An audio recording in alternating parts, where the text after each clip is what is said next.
Doctor Tahira और programme है जान है तो जहां है। रमज़ान भी है, पानी नहीं होता, हलक सूखता रहता है। वैसे भी कोरोना की खबरें 24 घंटे हम सुनते रहते हैं और खांसी आती रहती है। लोग टोटली कंफ्यूज होना शुरू हो जाते हैं कि कहीं मुझे कोरोना है तो नहीं है। 24 घंटे यही खबर दी जाती है कि कोरोना अगर किसी को हो भी जाता है तो जानलेवा उन लोगों में साबित होता है जिनके अंदर कोई अंडरलाइंग कंडीशन हो, चाहे वो डायबिटीज़ हो, चाहे दिल का मर्ज हो, एक्सेट्रा एक्सेट्रा।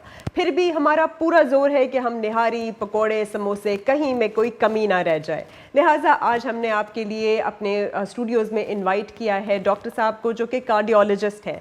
तो डॉक्टर शहजाद जो है वो शहजाद हसरत साहब जो है वो हमें आज इन डिटेल एक्सप्लेन करेंगे कि ये जो खांसी होती है, हमें ज़रूरी नहीं होता कि ये कोरोना ही है, और क्या वो हार्ट पेशेंट्स जो इनको हार्ट फेलियर है या कोई और हार्ट कंडीशन है उनके अंदर भी यही सिम्टम्स होते हैं कि नहीं। हमारी कोशिश होती है कि हम आपको ऐसी इन्फॉर्मेशन दें जिससे कि आपको वाकई फ़ायदा हो। अगर आपको और आपके इर्द गिर्द वालों में से किसी को भी इस तरह की कोई अलामात होती है तो आपको पता हो कि इसको किस तरह से लेकर चलना है। तो बहुत शुक्रिया डॉक्टर साहब आपके आने का, थैंक यू सो मच। तो अब आप थोड़ा सा बताएं, आजकल तो वैसे भी हर किसी को ना थोड़ी सी भी खांसी लग जाए तो वो ये समझने लगता है कि मुझे ये हो गया, और उनको सही तरह से आजकल पता भी नहीं चल रहा लोगों को। तो आप थोड़ा सा हार्ट से रिलेट करते हुए बताएंगे कि कौन सी हार्ट कंडीशंस है जिनमें खांसी हो सकती है, और अगर किसी हार्ट कंडीशन वाले को कोरोना हो भी जाता है तो उनकी क्या मैनेजमेंट है और प्रोग्नोसिस एंड ऑल दैट। सबसे पहले आपका बहुत शुक्रिया, आपने यहाँ इनवाइट किया मुझे। देखें, एक बात तो जहन में हम सबको रखनी चाहिए कि हर खांसी और हर फ्लू जो है ना वो कोरोना नहीं है। मुख्तलिफ़ किस्म के वायरसेस हैं, B9 किस्म के हैं जो फ्लू और कॉमन कोल्ड इस तरह की चीज़ें कॉज करते हैं। स्पेसिफ़िकली जब दिल की बात करें तो कंडीशंस हैं, जिस तरह किसी को पहले से लाइक इस्कीमिक हार्ट डिज़ीज़ है या दिल का आर्ज़े में मुब्तला हैं वो, तो अगर उनका जो एक चीज़ हम उनको मेडिकल टर्मिनोलॉजी में बोलते हैं इजेक्शन फ्रैक्शन, जिन उनका कम होता है, और आम अल्फाज में उसको बोलते हैं हार्ट फेलियर। अगर हार्ट फेलियर के मरीज़ हैं, ठीक है, उनमें यूजुअली खांसी इस तरह की नहीं होती। खांसी स्पेसिफ़िकली वो मरीज़ जो है ना जब लेटते हैं तब वो कंप्लेन कर रहे होते हैं, या वो कहते हैं हम रात को जब सीधा लेट होते हैं हमें बार बार उठने की हाजत होती है। हम जब बैठते हैं लाइक अपराइट पोस्चर में तो हम बेहतर फील करते हैं।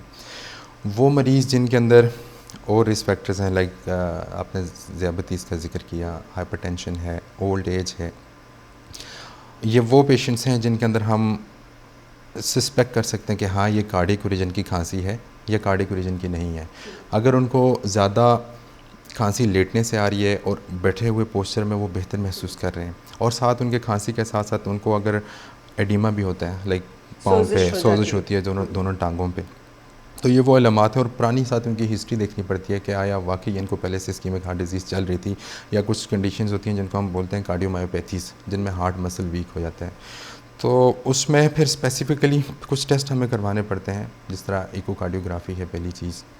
ब्लड के टेस्ट की बात करें तो उसमें BNP या एंटी प्रो BNP कुछ इस तरह के वर्ड्स हम यूज़ कर रहे होते हैं। इवन जो सरफेस ECG है उसमें भी हमें कम्प्लेक्सेस बता रहे होते हैं कि पेशेंट का ये कार्डिक इंसल्ट है या ये नॉन कार्डिक ओरिजिन की है। तो हर खांसी, हर इस तरह की जो शॉर्टनेस ऑफ ब्रेथ जो है ना, डिस्कम्फर्ट, वो हम नहीं कहेंगे कि ये कार्डिक ओरिजिन की है।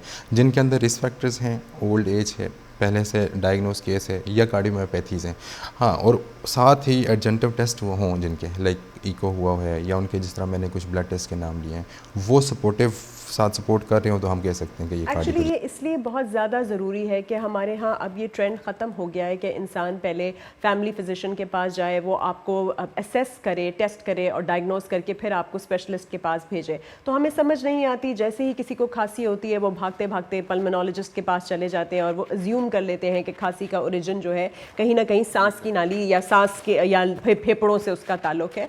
इसलिए ये पॉइंट बहुत ज़रूरी था, जैसे डॉक्टर साहब ने आपको बताया कि अगर आपको खांसी लेटे हुए आपको खांसी ज़्यादा आती है, लेकिन आप उठ के बैठते हैं तो आपको खांसी उस तरह नहीं आती। आपकी खांसी बलगमी होती है कि नहीं होती, उसमें सूखी होती है कि बलगमी? ज़्यादातर जो कार्डिक ओरिजिन की होती है ना वो सूखी खांसी होती है। सूखी खांसी होती है, जैसे कि कोरोना में भी बार बार कहा जा रहा था कि खांसी सूखी होती है, साथ आपको सोजिश होती रहती है। तो अगर आपको इस तरह की अलामात हैं तो उसका मतलब ये है कि आपके इसमें दिल की इन्वॉल्वमेंट है, दिल आपका सही तरह से पंप नहीं कर पा रहा, जिसको वो कह रहे थे कार्डियक फेलियर का ये होता है कि वो पंप नहीं कर पा रहा होता बिल्कुल। और इसलिए वो खून वो जो पूरा उसका जो लोड होता है वो वापस की तरफ जा रहा होता है। तो ये इसलिए जानना ज़रूरी था। उसी तरह से सर ने बताया कि कुछ टेस्ट होते हैं, तो अगर आपको डॉक्टर कहता है कि आप ECG करा लें या एको करा लें या ब्लड टेस्ट करा लें, तो वो उनको बताने में ईजी होता है कि ये किस वजह से हो रही है, अंडरलाइन कॉज क्या है, अंडरलाइन कॉज क्या। तो आप थोड़ा सा इसके साथ साथ हम एक और बहुत इंपॉर्टेंट टॉपिक है हार्ट अटैक वाला जो होता है कि वो कौन सी अलामात है जिनसे उनको पता लग जाए, क्योंकि आजकल आपको पता है बदहजमी भी है, लोगों को जो है वो बहुत कुछ खा लेते हैं फिर खाते ही सो जाते हैं, तो उन्हें गैस की चुभन भी उसी तरह से पेश आती है। तो वो कैसे डिफ्रेंशिएट करें कि ये कुछ खा के सोने की वजह से नहीं है ये जो चुभन हो रही है, या ये बदहजमी नहीं है बल्कि शायद हार्ट अटैक हो सकता है। ये बहुत इंपॉर्टेंट टॉपिक है, उसको आइडेंटिफाई कैसे करें और फिर कौन सी इमीडिएट मेजर्स हैं जो वो घर पे ले सकते हैं। बिल्कुल, बहुत अच्छा सवाल है आपका ये। पहले मैंने रिस्क फैक्टर्स की बात की थी। अगर किसी भी पेशेंट के अंदर ये वाली रिस्क फैक्टर हैं, डायबिटीज़ है, हाइपरटेंशन है, डिस्लिपिडीमियाज हैं, लाइक कभी ज़िंदगी में उन्होंने कोलेस्ट्रॉल के टेस्ट करवाए हों, वो अब नॉर्मली हाई आ रहे हों, या किसी की family history of ischaemic heart disease है, स्पेशली एक हम टर्म यूज़ कर रहे होते हैं premature coronary artery disease. Like males के अंदर अगर 65 की एज से पहले फैमिली में किसी को हार्ट अटैक हो जाए, और अगर फीमेल्स में 55 इयर्स ऑफ एज से पहले किसी को MI हो जाए, तो उसको बोलते हैं premature coronary artery disease, and this is one of the risk factors for MIs या मायोकार्डियल इन्फार्क्शंस। अच्छा, ये रिस्क फैक्टर्स हो गए। और प्लस अगर स्मोकिंग की हिस्ट्री है किसी में, पेशेंट यूजुअली जो चेस्ट पेन की कंप्लेन कर रहा होता है ना, ये बड़ी डिफ्यूज़ नेचर की होती है। मतलब ऐसा नहीं है कि स्पेसिफिकली बंदा जो है ना उसको अपनी उंगली से पिन पॉइंट करेगा, ऐसा हरगिज़ नहीं होता। यूजुअली ये जो है ना पूरी की पूरी चेस्ट में, जैसे बंदा कह रहा है ना जकड़न महसूस हो रही है, या कोई कुछ पेशेंट्स ऐसे उसको डिस्क्राइब कर रहे होते हैं कि जैसे ना किसी हाथी का पाँव उसकी सीने पे आ गया है, इस कदर इस नोयत की पेन होती है। प्लस पेन जो होती है ये रेडिएट कर रही होती है, जॉ में जा रही होती है, आर्म में जा रही होती है, मोस्ट ऑफ द टाइम जो है ना लेफ़्ट आर्म में, लेकिन ये राइट आर्म में भी जाती है। हमने कुछ पेशेंट्स ऐसे भी देखे हैं जिनमें इवन ये बैक पे जा रही होती है। इसके साथ नौजिया होता है। अगर स्पेशली जो है ना उसकी टेरिटरी MI की, लाइक इंफीरियर वॉल MI है किसी को, तो उसमें जो है बंदा नौजिया वॉमिटिंग के साथ भी प्रेजेंट कर सकता है। इसके अलावा स्वेटिंग हो सकती है इसके साथ।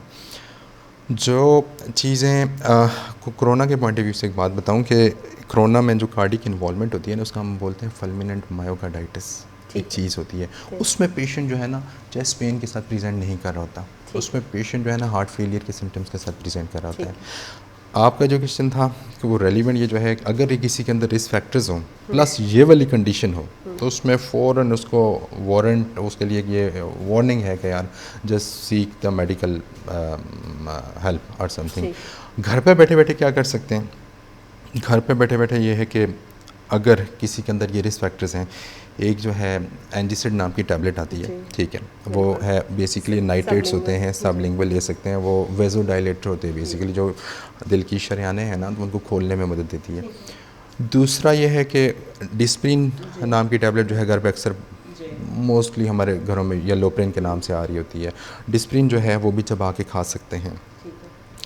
जो सबलिंगुअल नाइट्रेट की बात की थी, अगर उससे पेन उनकी रिलीव हो रही है, ठीक है, फॉर द टाइमिंग, तो इट्स मीन ये जो है ना it's a kind of stable ischaemic heart disease है उसको, लेकिन इतना टाइम है कि वो हॉस्पिटल जा सकते हैं। वो एक है कोई लाइक इसकी 3 डोजेज़ रिकमेंडेड होती हैं वैसे, एक 5 मिनट पहले ले ली, फिर 5 मिनट के वक्फे से, 5 मिनट के वक्फे से। अगर despite taking all the 3 recommended dosages patient still complaining of chest discomfort, it's mean कि ये जो है ना ACS है, एक्यूट कोरोनरी सिंड्रोम है, that is a kind of जिसको मेजर हार्ट अटैक बोलते हैं या स्टेमी बोलते हैं।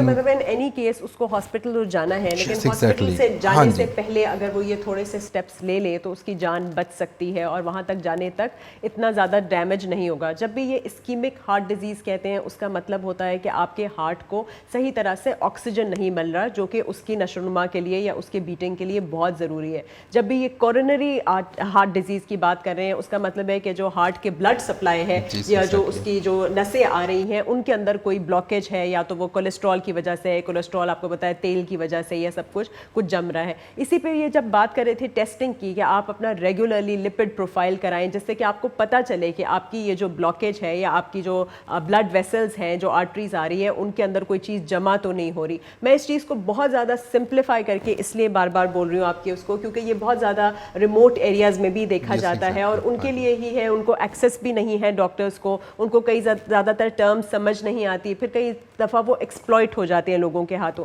तो उनको जब ये पता होगा कि भाई हमें अगर किसी ने ये टेस्ट कहा है कि हम अपने ब्लड में ये चीज़ें देख लें कि भाई हमारे अंदर ये ज़्यादा तो नहीं है, आउट ऑफ बैलेंस तो नहीं है, तो फिर वो उसके लिए जो आप ड्रग्स कहते हैं वो भी लें। तो जिन लोगों को ऑलरेडी डिसलिपिडीमियाज होते हैं वो क्या करें, वो कौन सी ड्रग्स लें, उसको हम डिस्कस करते हैं अभी ब्रेक के बाद। पहले लेते हैं एक छोटा सा break. Welcome back after the break. हम बहुत इंटरेस्टिंग डिस्कशन कर रहे थे, एक्चुअली बहुत इन्फॉर्मेटिव डिस्कशन कर रहे थे डॉक्टर साहब के साथ जो कार्डियोलॉजिस्ट हैं, और वो हमें बता रहे थे कि इस्कीमिक हार्ट डिजीज़ या कॉरोनरी हार्ट डिजीज़ या हार्ट अटैक या हार्ट फेलियर क्या होता है, और स्पेशली कोरोना में अगर किसी को हो जाता है तो वो ये बता रहे थे कि उसमें हार्ट अटैक टाइप सिम्टम्स नहीं होते, हार्ट फेलियर वाले सिम्टम्स होते हैं। और हार्ट फेलियर वाले सिम्टम्स में जैसे उन्होंने कहा था खांसी होती है और साथ सोजिश हो जाती है, आपके पैरों में ज़्यादा हो जाती है, राइट, पैरों में। तो क्योंकि यूजुअली लोग समझते हैं कि शायद हार्ट डिजीज़ है तो ज़रूरी है कि हार्ट चेस्ट पे ही प्रेशर पड़ रहा है या सीने में ही दर्द हो रहा है। तो वो जो सीने के दर्द वाला है वो हार्ट अटैक है, जिसमें कि आपका ऑक्सीजन या ब्लड सप्लाई जो है वो कॉम्प्रोमाइज़ हो गया है। अब हम बात कर रहे थे डिसलिपिडीमिया के बारे में कि फॉर एग्जांपल आपकी जो लिपिड्स हैं वो कैसे आउट ऑफ बैलेंस हो गए हैं, तो उसके ऊपर थोड़ी सी बात करिए कि वो क्या होता है, ताकि लोग अपने खाने पीने की हैबिट्स को ठीक रखें, अपनी स्क्रीनिंग को रेगुलर रखें, और फिर जो आपके होते हैं स्टैटिन्स या फाइब्रेट्स वगैरह जो मेडिसिन हैं उसको किस तरह से लें, कब से लेना शुरू करें, किन लोगों के लिए। यूजुअली ये लिपिड प्रोफाइल आप देखें, फास्टिंग लिपिड प्रोफाइल की हम बात करें, उसमें पैरामीटर्स तो बहुत सारे होते हैं। टोटल कोलेस्ट्रॉल है, एलडीएल है या जिसको बैड कोलेस्ट्रॉल बोलते हैं, एचडीएल होता है, और इसके अलावा टीजीज होते हैं या जिनको हम ट्राइग्लिसराइड्स बोलते हैं। लैब्स में यूजुअली आप देखें तो उनकी जो रेंजेस या बॉर्डर लाइन लिखा होता है ना, वो टोटली डिफरेंट होता है। हम जो बेसिकली अपडेटेड जो अमेरिकन हार्ट एसोसिएशन या एसीसी के अकॉर्डिंगली उन चीज़ को फॉलो कर रहे होते हैं, हर पेशेंट के अंदर जो है ना उसका ट्रेंड डिफरेंट होता है उसको रीड करने का। फॉर एग्जांपल एक नॉर्मल पेशेंट है, उसमें हम एलडीएल जो है ना नॉर्मल उसको कंसिडर करते हैं 100 मिलीग्राम पर डेसीलीटर, ठीक है। लेकिन वही पेशेंट अगर डायबिटिक है साथ, उसके लिए जो आइडियल गोल होगा या टारगेट होगा ना वो 70 होगा। It should be less than 70। Cholesterol total जो है उसकी जो रिकमेंडेशंस हैं, it should be less than 180 और 200, एक बॉर्डर लाइन भी बता रहे होते हैं। जहाँ पे एक और क्वेश्चन है कि लोग यूजुअली पूछ रहे होते हैं कि क्या ये फास्टिंग ही करवाना चाहिए या ये रैंडम भी हम करवा सकते हैं। रैंडम में एक चीज़ का सिर्फ और सिर्फ फ़र्क पड़ रहा होता है, वो ट्राइग्लिसराइड्स होते हैं। बाकी जो कोलेस्ट्रॉल है या एलडीएल होते हैं उनकी रीडिंग्स पे या पैरामीटर्स पे कोई फ़र्क नहीं पड़ रहा होता। टीजीज़, लेकिन टीजीज़ भी अगर लाइक 400 मिलीग्राम से ऊपर आ रहे हों तो तब हम फास्टिंग रिकमेंड कर रहे होते हैं। और फास्टिंग मीन्स के 8 आवर्स एटलीस्ट बंदे ने कुछ ना खाया हो, ठीक है। अब ट्रीटमेंट की बात करें तो जो सबसे कॉमनली स्टैटिन्स आपने नाम लिया था, कॉमनली यूज जो ड्रग्स हैं उनमें आज जो सबसे साइड इफ़ेक्ट्स के पॉइंट ऑफ व्यू से देखें कम साइड इफ़ेक्ट्स हैं तो आजकल रोज़ोवास्टैटिन, एटोरवास्टैटिन के नाम से यूज़ हो रही होती हैं।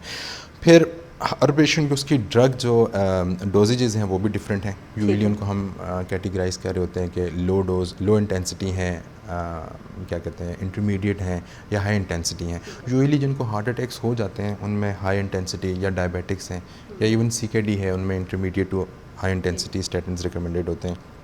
स्टैटिन्स का बेसिकली रोल क्या होता है जब आप एटोरवास्टैटिन कहते हैं? मैं ब्रांड नेम तो नहीं लूँगी, लेकिन बहुत लोग जानते हैं कि OR से एंडिंग वाली जितनी भी होती है वो उसमें होती है, तो लोगों को वो प्रिस्क्राइब की जाती है, कभी बॉर्डर लाइन पे भी की जाती है। आपने कहा कि कोलेस्ट्रॉल जो है वो 180 से 200 से नीचे होना चाहिए, LDL आपका 100 से नीचे होना चाहिए।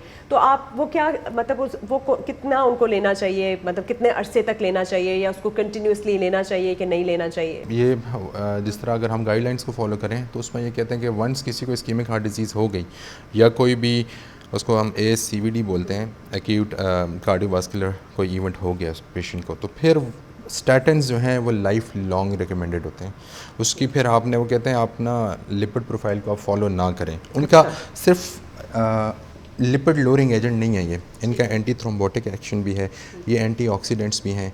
इवन ये जो है ना वहाँ पे बेसिकली जो एकोमुलेशन है ना, लिपिड्स की डिपोजिशन है उसको, बल्कि एज आ कुछ स्टडीज़ में देखा गया है कि ये जो है ना एंटी प्लेटलेट्स, वो जो एंटी प्लेटलेट इफेक्ट जैसे हम लोप्रिन वगैरह ले रहे हैं उसका इफेक्ट भी आ रहा होता है वहाँ पे। अच्छा, तो जब हम लिपिड्स की बात कर रहे हैं, सॉरी मैं आपको काट रही हूँ, थोड़ा सा मैं इनको एक्सप्लेन करती चलूँ। जब लिपिड्स की बात कर रहे हैं तो बेसिकली वो हो गया आपका फैट या तेल जो आपके आर्टरी के अंदर जमा हो रहा है। तो ये जब कहते हैं कि आप कोई ले लें स्टैटिन, तो वो उस लिपिड को भी तोड़ रहे होते हैं। वो जो प्लेटलेट्स या खून के जो खून क्लॉट कर रहे होते हैं वहाँ पे जमा हो रहे होते हैं, और खुदा न खास्ता उस क्लॉट की वजह से फिर आपको हार्ट अटैक भी हो रहा होता है, कभी स्ट्रोक या फालिज का अटैक भी हो सकता है, उसको भी रोक रहे होते हैं। और आपने एक और चीज़ भी उसकी कही थी, वो क्या करते हैं? हम बोलते हैं anti thrombotic effect. Anti thrombotic effect, वो खून को पतला भी साथ साथ करता रहता है, खून को पतला करता है ताकि खून कहीं जम ना सके और खून कहीं ब्लॉकेज ना क्रिएट कर सके, इसलिए उसका लेना बहुत जरूरी। तो फाइब्रेट्स में के बारे में क्या है? अच्छा, स्टैटिन्स के बारे में एक और बात के वो कह रहे थे, एक और रिकमेंडेशन ये भी है कि वो कह रहे थे कि LDL किस हद तक कम हो जाए हम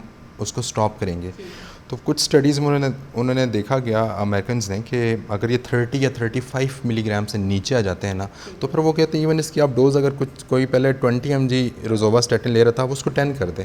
ठीक है। और साथ इसके पेशेंट को अगर सिम्टम्स आ रहे हैं, लाइक यूजुअली इसके साथ ना फाइब्रोमाइल्जियाज होते हैं, बॉडी एक्स बहुत ज़्यादा हो रही होती हैं, बॉडी एक्स होती हैं, प्लस ये जो है ना ये जो हमारे लिवर एंजाइम्स हैं इनको भी बढ़ा रहे होते हैं। अगर लिवर एंजाइम्स खुदा न खास्ता 3 टाइम्स हफ्ते पर नॉर्मल आ रहे हों, या बंदे को साथ जो है फाइब्रोमाइल्जियाज हो रहे हों, या पेशेंट का LDL जो है ना 30 या 35 से कम हो रहा है, तो उसको आप इसको विद होल्ड भी कर सकते हैं, इसकी डोज भी कम कर सकते हैं। ठीक है। तो फाइब्रेट्स जो हैं, फाइब्रेट्स यूजुअली जो है ना जो LDL की बात करें तो LDL को कम करने में इनका इतना अच्छा रोल नहीं होता। जहाँ पे ट्राइग्लिसराइड्स या ट्राइग्लिसरीडीमिया हम बोलते हैं उसमें फाइब्रेट्स का बहुत रोल है, लेकिन फाइब्रेट्स के लिए भी यही प्रिकॉशंस या कॉन्ट्राइंडिकेशंस होती हैं कि सबसे पहले जब फाइब्रेट्स स्टार्ट करवाते हैं उससे पहले भी आपने liver function test, renal function test, और इसके अलावा जो है ना इवन ये जो डायबिटिक्स हैं, डायबिटिक्स के लिए आपने रैंडम शुगर्स ये करवानी होती हैं, यूरिक एसिड लेवल्स करवाने होते हैं, क्योंकि ये वो ड्रग्स हैं जो बेसिकली इन चीज़ों को बढ़ा रही होती हैं। तो अगर जो स्पेशली डायबिटिक्स हैं या किसी को गाउट वगैरह है जिनका यूरिक एसिड बढ़ा है, तो उनमें कोशिश यही होती है कि इनमें अवॉइड किया जाए। देखिए ये कितनी अच्छी बात कर रहे हैं कि जब भी कोई डॉक्टर आपको फॉर एग्जांपल लिख के दे देता है, स्पेशली मेडिकल कैंप्स वगैरह में ऐसा होता है कि आप वन टाइम गए, आपको डॉक्टर ने लिख के दे दिया फाइब्रेट्स और स्टैटिन्स, उसके बाद आपकी मेडिकल स्क्रीनिंग कितनी ज़रूरी है। अक्सर हाँ हमारे यहाँ ये एक मिसकंसेप्शन है कि डॉक्टर ने बहुत ज़्यादा अगर टेस्ट लिख दिए तो वो समझते हैं शायद कोई उसका कमीशन है और वो पैसे की खातिर कर रहा है। ये बात नहीं होती। जब आपको कोई मेडिसिन दी जाती है तो उस मेडिसिन ने कहीं ना कहीं से निकलना भी होता है, या वो गुर्दे में से या जिगर में से, और जब आप ये 7 मेडिसिन ले रहे हैं और इनका असर डायरेक्टली आपकी जिगर पे हो रहा है, तो बहुत कॉन्स्टेंटली चेक करना होता है आपकी जिगर को, जैसे लिवर फंक्शन टेस्ट कहते हैं, या डायबिटीज़ में HbA1c देखना होता है कि आपका शुगर इफेक्ट तो नहीं हो रहा। जैसे इन्होंने बताया कि आपके सिम्टम्स इफेक्ट तो नहीं हो रहे, आपको फाइब्रोमाइल्जिया मतलब आपका पूरा जिस्म टूटने तो नहीं लगा। तो अगर आपको तो ये चीज़ सूट कर रही होती है और ये आपके लिवर एंजाइम्स को हद से ज़्यादा नहीं बढ़ा रहे होते, तब तो ये आप कंटिन्यू करते हैं और डॉक्टर आपको डोज एडजस्ट करता रहता है। और अगर सूट नहीं करता तब भी उस हिसाब से डॉक्टर फिर उसको कम ज़्यादा करता है। पर इसका मकसद यही है आपको बताने का कि ये जब आप रेगुलर स्क्रीनिंग कराते हैं या जाके रेगुलर चेकअप कराते हैं हम अपने उस डॉक्टर से जो आपका फैमिली डॉक्टर होता है, जिसको आपकी हिस्ट्री का पता होता है, तो वो आपकी डोजेज को उस हिसाब से सही एडजस्ट करता रहता है, चाहे वो रमज़ान की वजह से हो, चाहे वो क्वारंटीन की वजह से हो, चाहे वो किसी भी वजूहात से क्यों ना हो, राइट। तो अब हम एक बहुत इंटरेस्टिंग टॉपिक की तरफ आएंगे डॉक्टर साहब के साथ, और वो है कि ये जो स्ट्रेस और एंग्जाइटी का दिल पे क्या असर होता है। अक्सर मूवीज़ में तो हमने देखा है कि जैसे कोई ख़बर मिलती है वो दिल पकड़ते हैं और फिर अपनी खुदा ना खास्ता वो फौत हो जाते हैं, और वैसे भी हर कोई ये कहता है। और आजकल जो हालात हैं, अब जितना इकनॉमिक प्रेशर है तो इसका स्ट्रेस का कितना रोल है हार्ट के ऊपर? देखिए, जहाँ पे रिस्क फैक्टर्स की हम बात करें तो ऑल दो डाउन द लिस्ट जो है ना, stress is one of the risk factors for cardiac attack. उसकी वजह क्या है कि जो बॉडी के अंदर एक कुछ हार्मोन्स होते हैं, उनकी सर्ज हो जाती है जिसको हम स्ट्रेस हार्मोन्स बोलते हैं, लाइक कैटेकोलोमीन्स हैं जो एपिनेफ्रीन है, नॉर एपिनेफ्रीन है। तो बेसिकली ये जो है ना ये स्ट्रेसर्स होते हैं।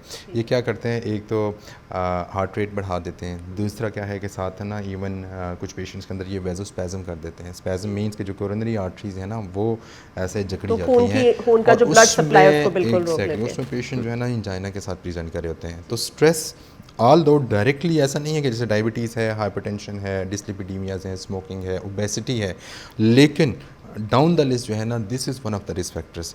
और स्पेशली ये जो इनको हम बोल रहे होते हैं कि ये ना एग्रीवेटिंग फैक्टर्स होते हैं। स्ट्रेस हो गई, कोल्ड क्लाइमेट हो गया, ठीक है, इमोशंस, इवन बहुत ज़्यादा ये जो है गमी, खुशी, इस तरह की चीज़ें भी हैं ना, ये बेसिकली इमोशंस भी जो है ना हमारे हार्ट के ऊपर इफ़ेक्ट कर रहे होते हैं।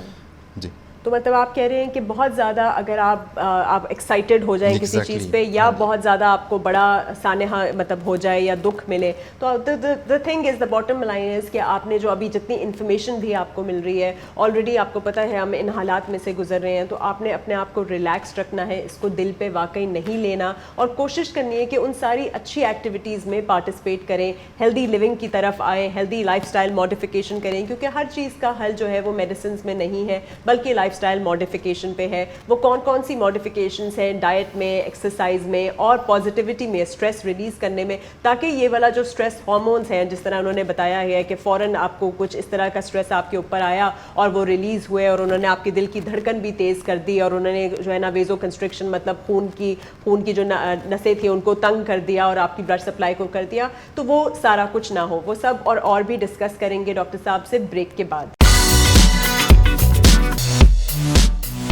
Welcome back after the break. हम डॉक्टर साहब से बात कर रहे थे जो कि कार्डियोलॉजिस्ट हैं, और अब वो हमें बताएंगे कि वो अपना रमज़ान कैसे स्पेंड करते हैं, और क्योंकि आजकल क्वारंटीन है तो उनको किस तरह के पेशेंट्स का सामना करना पड़ रहा है टेलीमेडिसिन पे, या फिर अगर ओपीडी में कोई इमरजेंसी में आ जाता है, और उनका जनरल जो है मैसेज क्या है टुवर्ड्स ऑल हिज पेशेंट्स, के एक तो जो उनके patients already existing heart disease से हैं, और जो दूसरे जो वो चाहते हैं कि हार्ट डिजीज़ की तरफ ना आए, तो आप क्या देंगे उन्हें एडवाइस? मेरे अपने जो पेशेंट्स हैं ना ओपीडी में जो फॉलो कर रहे होते थे वो मोस्टली मुझे कॉल पे आजकल मेरे से कांटेक्ट कर रहे होते हैं, और मैं खुद प्रैक्टिस करता हूँ, एक प्राइवेट हॉस्पिटल है, तो वो उनकी कोशिश यही होती है वो अवॉइड करें। आपको पता है मोस्टली जो कार्डिक पेशेंट्स होते हैं वो मिडिल एज या ओल्ड एज के लोग होते हैं, और उनके अंदर एग्जैक्टली वो पेशेंट्स बहुत ससेप्टेबल हैं, और हमारी कोशिश खुद भी होती है कि हम उन लोगों को जितना ज़्यादा हेल्प आउट कर सकें फ़ोन पे ही करें।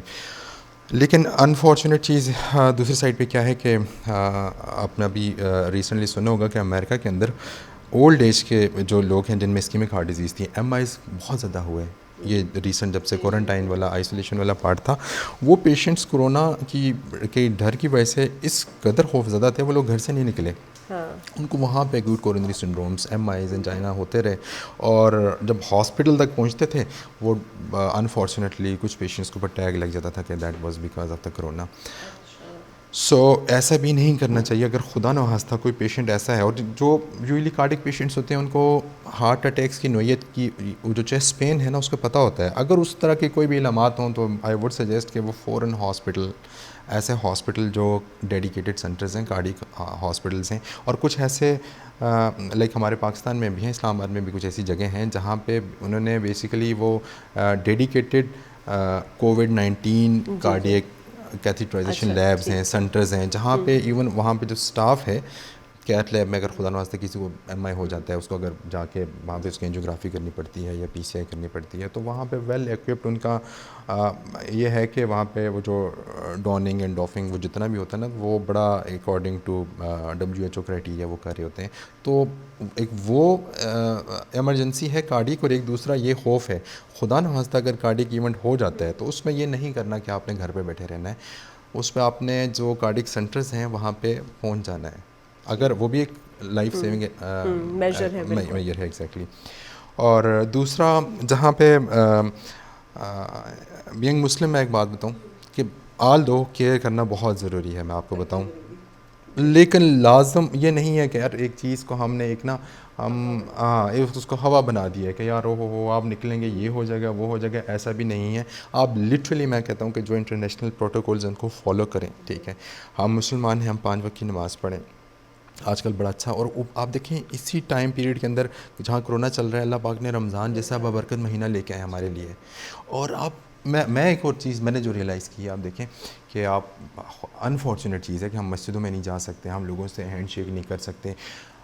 यकीन माने मैं समझता हूँ कि हमें इस वक्त ना सिर्फ अपने, हम कहते हैं ना सैनिटाइज़ योर हैंड्स और फला सोल सैनिटाइज करनी है, सोल सैनिटाइज, हमें अपने हार्ट्स जी, इनसाइड आउट वो सैनिटाइज हमें करने चाहिए। बिल्कुल। ये हमें अल्लाह पाक ने मौका दिया, हम क्या कर रहे हैं, हम गले मिल रहे हैं, हैंडशेक कर रहे थे, लेकिन हम अंदर से पहले अपने आप को सैनिटाइज़ कर लो और बाद में हाथ भी धो लो। और जब अंदर से आपकी नीयतें साफ़ हो जाएंगी ना, फिर आप मंदिर मस्जिद हर जगह जाओ।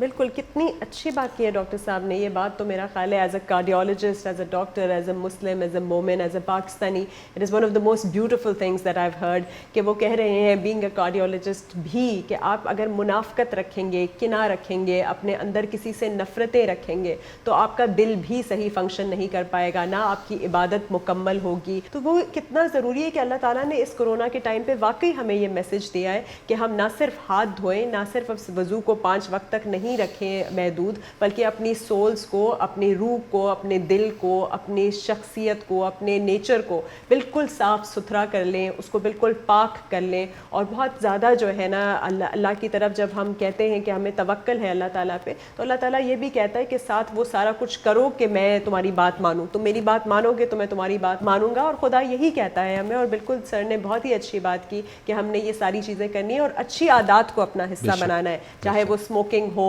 या कोई किस्म की ओवर ईटिंग या ओवर इंडल्जेंस या चीज़ें इकट्ठे करने का एक जो जुनून होता है जिसके पीछे हम पागलों की तरह काम भी करने लगते हैं, अपने लव्ड वंस को छोड़ देते हैं, अपने प्यारों को इग्नोर करने लगते हैं। उन सारी चीज़ों को छोड़ के अच्छी हैबिट्स में ये आ जाती है, चाहे वो आपकी एक्सरसाइज हो, चाहे वो नमाज रोज़ा हो, चाहे वो सही ऑर्गेनिक और खालिस खाना सही मिकदार में सही वक्त पे खाना हो और हिरस ना करना हो। और इन यही सब जो है मेरा ख्याल है हार्ट डिजीज़ से भी हमें बिल्कुल छुटकारा हासिल दे देते हैं। तो बहुत शुक्रिया आपके आने का, बहुत बहुत अच्छा लगा आपसे बात करके और उम्मीद है हमारे सारे व्यूअर्स को भी उतना ही अच्छा लगा होगा। नेक्स्ट एपिसोड में किसी और हेल्थ टॉपिक के साथ हाजिर होंगे। देखने का बहुत बहुत शुक्रिया। अल्लाह हाफिज़।